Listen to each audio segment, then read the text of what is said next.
Hello friends, कैसे हैं आप लोग। चले आए हो, आप लोग अच्छे होंगे।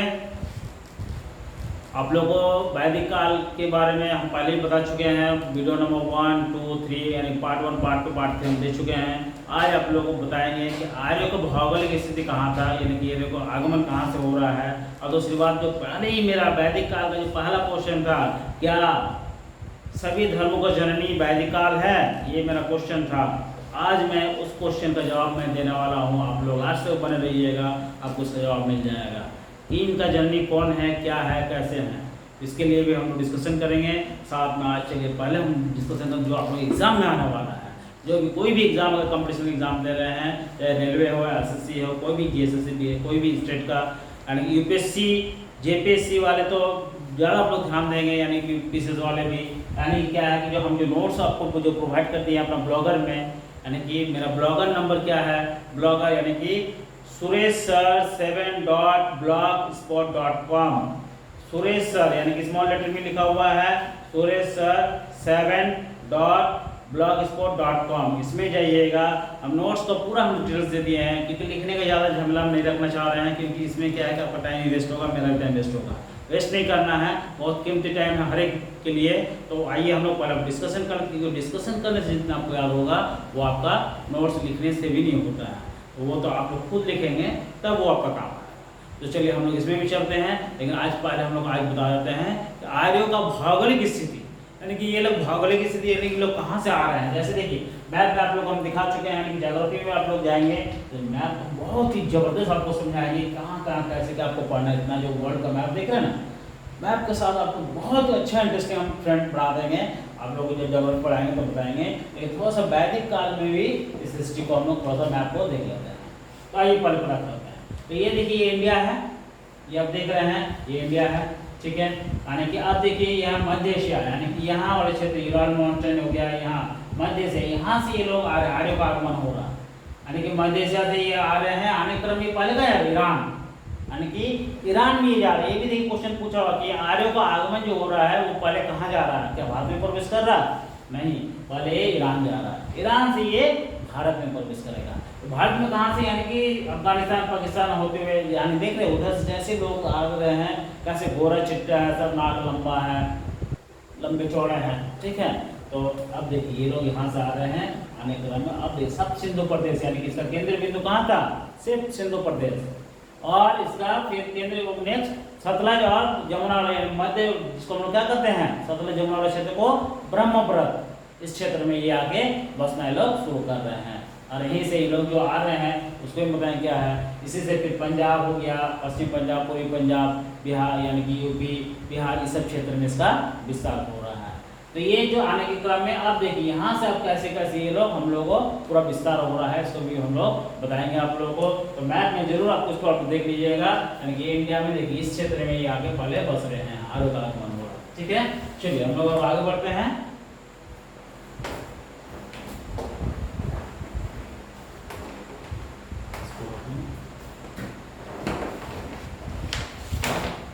अब आइए, जैसे क्या टॉपिक है, आर्यों का भौगोलिक ज्ञान, ठीक है। इसके पहले हम ये भी जान लेते हैं कि अब 1500 से 1000 BC, इसको क्या कर रहे हैं, वैदिक काल, जिसमें ये लोग देखिए ये लोग का क्या पॉलिटिकल सिस्टम में हम लोग कैसे जान रहे हैं, यानी लोग क्या कर जन, यानी कि आर्य, आर्य शब्द का प्रयोग कितना बार हुआ है, आर्य शब्द का प्रयोग 36 टाइम्स हुआ है, 36 बार। ये भी क्वेश्चन आप लोग पूछेगा।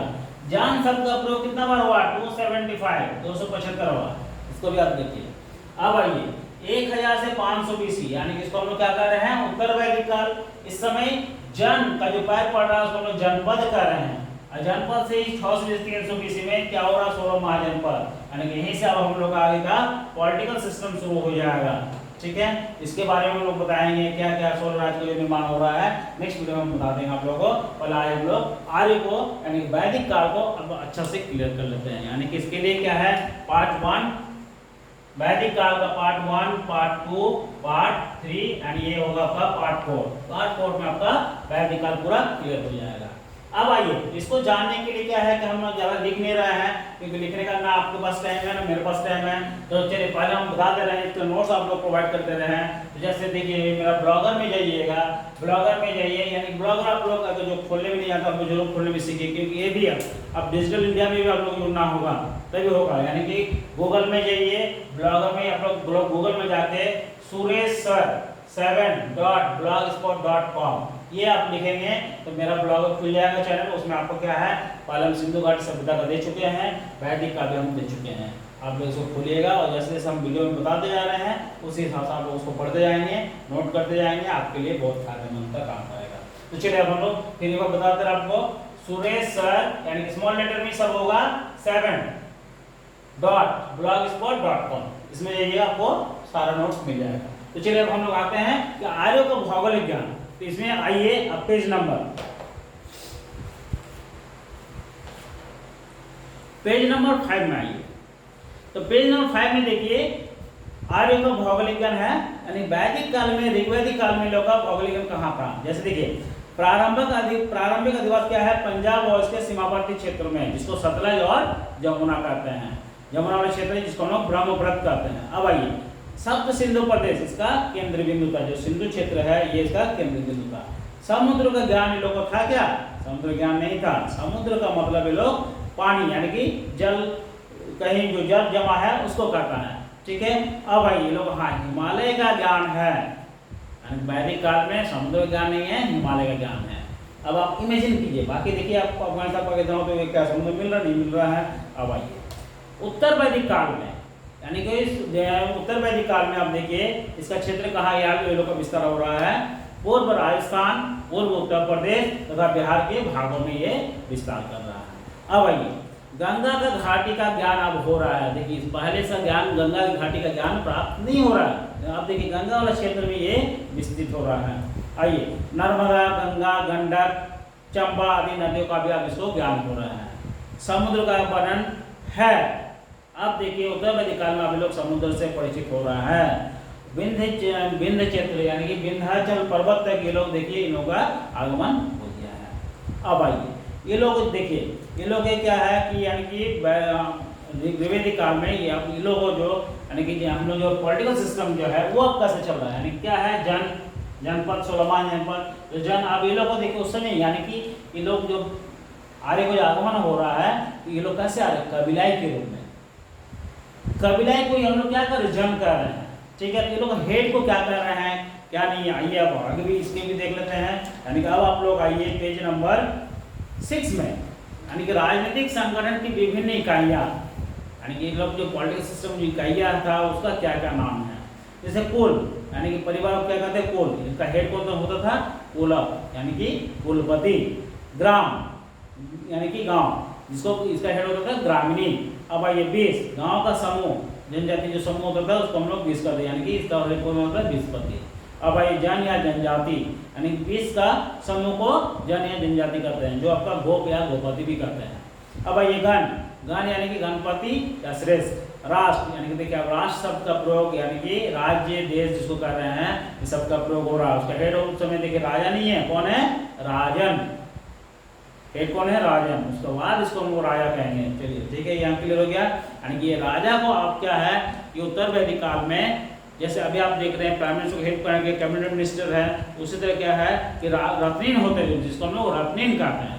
तो कितने रत्नीन होते थे, 12 रत्नीन होते थे। तो 12 रत्नीन में क्वेश्चन आपसे पूछेगा कि महिलाएं कितनी होती थी, यानी कि 3 देखिए महिलाएं भी है। यानी कि देखिए वैदिक काल में तो महिलाओं की स्थिति बहुत अच्छी है, उत्तर वैदिक काल में थोड़ा बहुत कम हुआ, लेकिन देखिए अब रत्नीन में भी जो है 12 अधिकारी जो है उसमें 3 महिलाएं भी हैं। तो इसका भी नाम हम लोग जान लेते हैं। जैसे यहाँ से वो क्वेश्चन बना हुआ आइए पेज नंबर 5 का ए में, जैसे 12 राजनीतिक कार्यकर्ता उत्तर वैदिक काल में एक प्रकार के राजा के परिषद के का गठन करते थे। क्लियर है, देखिए आप नोट्स में। इनमें से कुछ अनार्य भी थे, यानी कि ये लोग आर्य हैं, कुछ अनार्य भी हैं। 12 रत्नीन में से 3 महिलाएं होती थी। रत्नीनों की सूची निम्नलिखित है। पुरोहित यानी पुरोहित जो इनको पहला जो सलाहकार होते थे, एक तरह से सोचिए पुरोहित। दूसरा राजन, तीसरा महिषी, परिभक्ति, सेनानी, सूता। सूता किसे कहते हैं? यानी कि जो रथ को करने वाला। सूत पुत्र कर्ण को कह रहे हैं ना, यानी कि रथ चालक का बेटा कर्ण, ठीक है, सूता कहते हैं सूत पुत्र। ग्रामीण क्षेत्र संघित्री, संघित्री यानी कि जो कर कलेक्शन करता था, टैक्स, संघित्री। भाग दुधा, भाग यानी टैक्स ये भी कलेक्ट करने वाला। अक्षभाग वो भी करता है।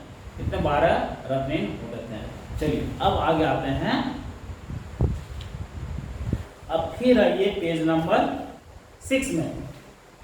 तो 6 में आइए, उस समय देखिए आप ऋग्वेदों में बहुत सा शब्दों का भी उल्लेख हुआ। जैसे देखिए जन, जैसे आपको हम दिखा दिए हैं कि जन शब्द का प्रयोग कितना बार हुआ है, यहाँ से क्वेश्चन पूछता है 275 टाइम्स और 275 बार। वही देखिए आप इंद्र देवता, यानी कि वैदिक काल में सबसे फेमस जो देवता थे कौन था? इंद्र देवता। इसको क्या कहते हैं? पुरंदर भी कहते हैं, यानी किला को तोड़ने वाला। तो पुरंदर यानी कि उनका प्रयोग, इंद्र शब्द का प्रयोग कितना हुआ? 250 यानी 250 बार। अब आइए अग्नि देवता, दूसरा देवता फेमस कौन थे? अग्नि देवता। उनका उच्चारण कितना बार हुआ? 200 बार। 20 शब्द का प्रयोग कितना बार हुआ है? 20 यहाँ बोल रहा है, लेकिन प्रयोग हो रहा है 170 बार। यानी कि 17 मान के चलिए, 20 के 17 दिखा रहा है, तो ये एक हम लोग कंफ्यूज करते हैं। उस तरह प्रयोग उसको याद रखिए। यानी 20 शब्द का प्रयोग 170 बार हो रहा है। और आर्य शब्द का प्रयोग कितना बार हो रहा है? 36 बार, 36। अब आइए कुछ और भी नोट्स में आप लोग दिया हुआ है, ये भी आप लोग देख लेंगे। यानी कि अग्नि शब्द, देखिए सब हम दे दिया ऋग्वेद में शब्दों का उल्लेख, उसको आप लोग नोट्स में देख लेंगे, आप लोगों को मिल जाएगा। ठीक है, अब आइए प्रजा, यानी कि अब उस समय कुछ शब्दावली है। जैसे देखिए राजा को कुछ अगर भेंट दिया जाता है राजन को, उसको क्या करते हैं? यानी कि सबसे प्राचीन जो हम लोग टैक्स जो हम लोग बोल रहे हैं बलि, यानी कि बलि को टैक्स अभी नहीं लग रहा है वैदिक काल में, वो भेंट स्वरूप दिया जा रहा है। यही आगे जाके क्या हो रहा है? ये टैक्स के रूप में लेना शुरू हो जा रहा है। ये अब मस्ट हो जा रहा है, आप सबको देना ही है। तो चलिए हम लोग आते हैं। तो जैसे गोप या गोपति, यानी कि राजा को क्या करते उस समय? गोप या गोपति। भाग या अंश, यानी युद्ध में जीता हुआ जो भाग, जो जनजातियों को सामान्य सदस्य को दिया जाता था। ठीक है, अब आइए बाली, बाली या बलि, यानी राजा को स्वेच्छा से दिया जाने वाला भेंट, आगे जाके यही टैक्स बन जा रहा है। गविष्टि, यानी गाय का शब्दावली है गविष्टि। विदत, यानी जनजाति सभा, गण क्या? जनजाति सभा। राजा, राजा या मुखिया को राजन कहते हैं। सभा, समाज के उच्च वर्ग के लोगों की सभा को सभा कहते हैं। समिति, आम लोगों की सभा, यानी कि देखिए ये भी क्वेश्चन जेपीएससी में पूछा था पीटी में कि वैदिक काल में सभा समिति विदत गण तो है, लेकिन उत्तर वैदिक काल में क्या हो रहा है? यानी कि विदत खत्म हो जा रहा है, सभा समिति रह रहा है, लेकिन उसका भी विशेष कोई रोल नहीं रह रहा है। अब राजा के हाथों में सब कुछ आ जा रहा है। लेकिन यही पहले क्या था? ये सभा समिति ही पहले डिसाइड करते थे कि राजा कौन बनेगा। राजन बनने के लिए भी यही लोग के ऊपर निर्भर रहना पड़ता था, लेकिन अब ऐसा नहीं रहा। ग्राम यानी गांव, जन्म जनजाति, राजा कत्री, राजा ने शाब्दिक अर्थ राजा बनाने वाले ग्रामीण के लिए उद्धृत शब्द राजा कत्री। अब आइए त्रासदस्यु, यानी कि आर्यों का प्रधान जिसने दस्युओं को हराया, त्रासदस्यु कहते हैं। ब्रजपति, यानी चारागाह का प्रमुख को ब्रजपति कहते हैं। अब आइए पानी, यानी कि अनाज, पानी किसे कहते हैं? अनाज को। दुहित्र, यानी पुत्री के लिए उद्धृत शब्द है दुहित्र। गोमत, यानी धनी व्यक्ति, गोमत किसे कहते हैं उस समय? धनी व्यक्ति को।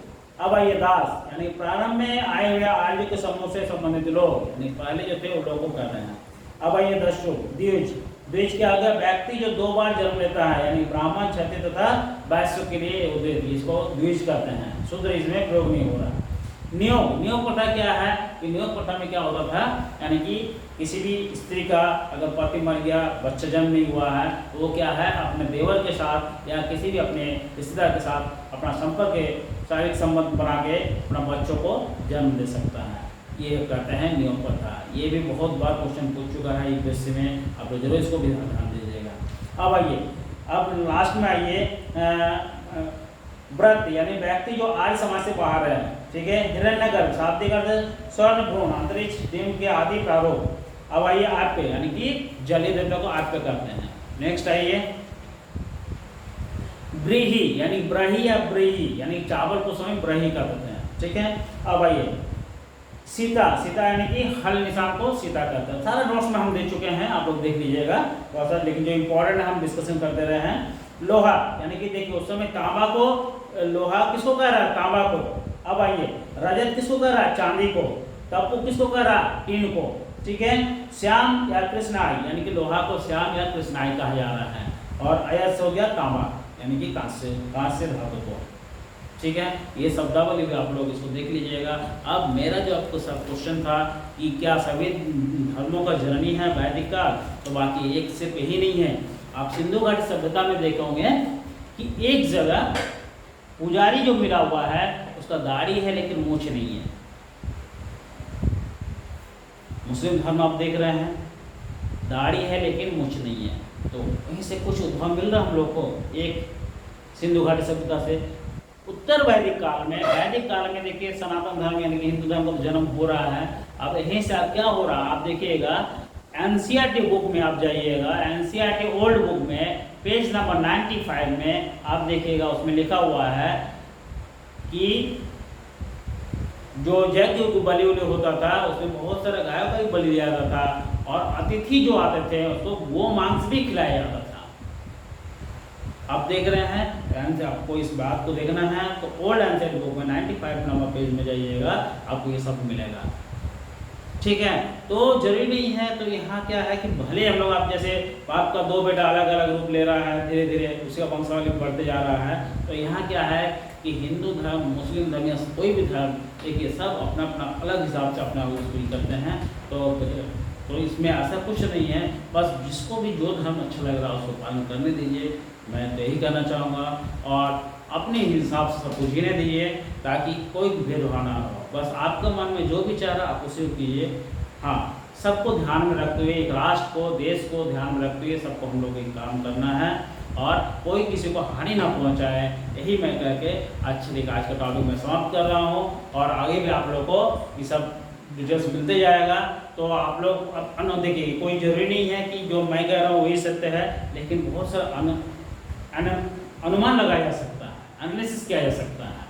ठीक है, तो आप लोग भी, आई होप आप लोग समझ गए होंगे। तो आप लोग आगे जाकर अच्छे से इसको याद कीजिए और याद करके आप लोग जल्दी से जल्दी इसको सिलेक्शन भी लीजिए। और अब मैं आप लोगों को नेक्स्ट वीडियो 16 महाजनपद हो गया, बौद्ध धर्म हो गया, जैन धर्म हो गया, ये सब भी देता जाऊँगा। उसके साथ क्या है कि ज्योग्राफी अब मैं बहुत जल्दी क्लास शुरू करने वाला हूँ मैप के साथ। मैप आप लोग कर लेंगे तो बहुत मज़ा आ जाएगा। आप पॉलिटी तो कुछ नोट्स हम दे ही चुके हैं, बता चुके हैं, उसको भी आप लोग याद कीजिए और आगे भी हम पॉलिटी देते जाएंगे। पॉलिटी हो, साइंस हो, सभी टॉपिक में हम बहुत अच्छा से डिस्कशन करेंगे। आप लोग इसमें जरूर विजिट कीजिए और लाइक कीजिए, शेयर कीजिए, सब्सक्राइब कीजिए, ताकि हमको भी एनर्जी मिलते रहे और आप लोग भी अच्छा सा चीज़ मिलता रहे। और एक बात मैं बता दे रहा हूँ कि ये जो नोट्स है इसके साथ थोड़ा सा क्या है, आप लोग एनसीईआरटी को पढ़ लीजिएगा। ओल्ड एनसीईआरटी बुक 11 का 11-12 का आपको पढ़ लेंगे। बस वो नोट्स और मेरा नोट्स इतना आप अध्ययन कीजिए। यहाँ तक रेलवे एसएससी तो मेरा सी काफ़ी है, यूपीएससी जेपीएससी में भी आपको 90% काम कर जाएगा, क्योंकि नोट्स जो है ये मेरा यूपीएससी का ही है, जो आपका इधर से भी काम आएगा उधर से भी काम आएगा। हाँ, एनसीईआरटी बुक अगर आप लोग पढ़ पा रहे हैं तो बहुत अच्छी बात है, नहीं तो मैं उसका भी वीडियो बनाकर आप लोग को छोड़ दूँगा। आप लोग उसको जरूर अध्ययन कीजिएगा। यानी देखिए, कोई भी चीज़ को छोड़ने से नहीं चलेगा, ज़्यादा शॉर्टकट भागने से काम नहीं होने वाला है। थोड़ा सा आप लोगों को दिल लगा के मेहनत करना होगा। आई होप आप लोग जरूर करेंगे। गुड लक एंड जय हिंद।